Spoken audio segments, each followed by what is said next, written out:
Russia has increasingly isolated itself from the West, and Russia has been moving towards Europe and the West in many ways for about 100 years.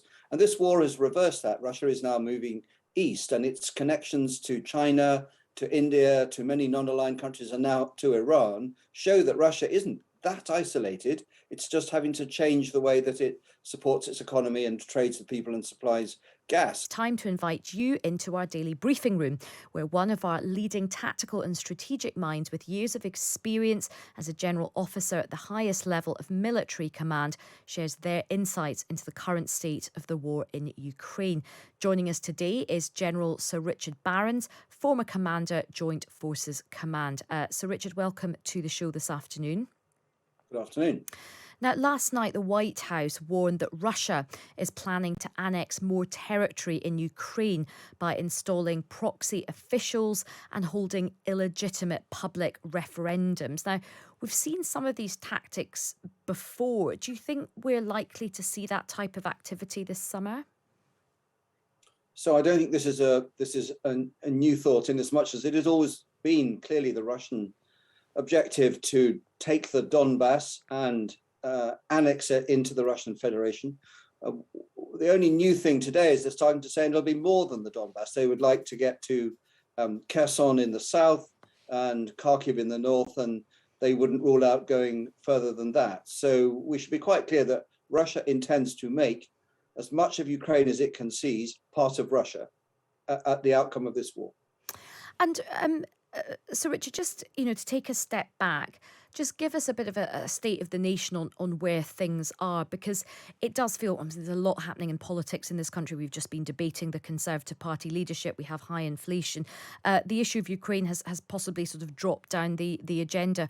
Where are things at the moment? How much territory have the Russians gained? And is there a feeling that they are on the ascent in any way?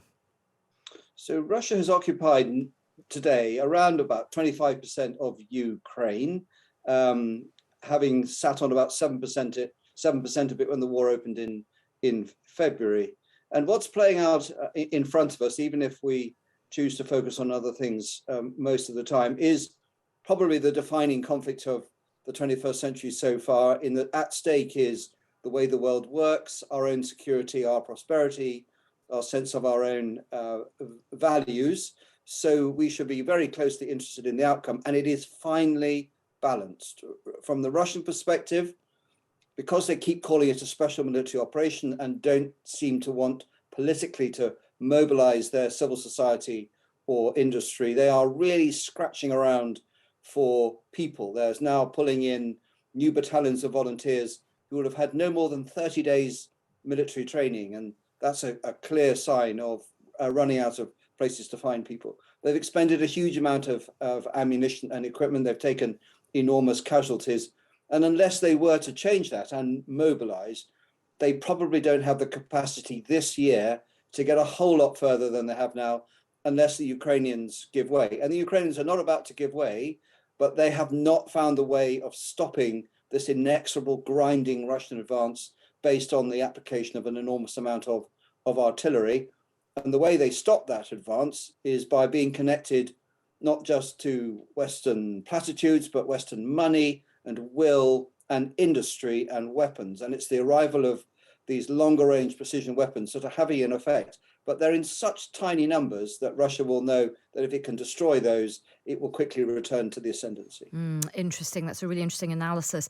And so, Richard, just want to get your views on this trip, this visit by President Putin to Iran yesterday, where the Ayatollah Khamenei endorsed his war in Ukraine.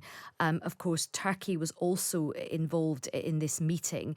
Turkey, of course, being a member of NATO, and the White House has said that Putin's trip to Iran shows how isolated Russia has become. Do you agree with that assessment, or does it trouble you that this meeting has taken place, particularly because Turkey has been involved as a NATO member?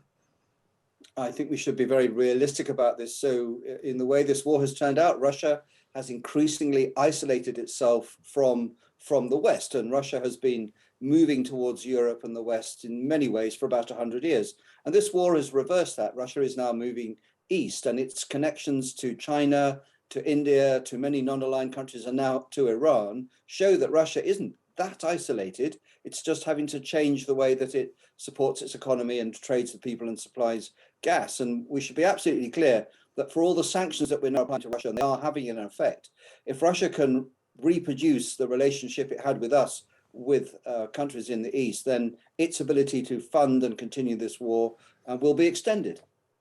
Well, Sir Richard, it's been really fascinating speaking with you. Thank you very much for joining us in the briefing room today. That's General Sir Richard Barrons, former Commander, Joint Forces Command, giving us an update on Ukraine.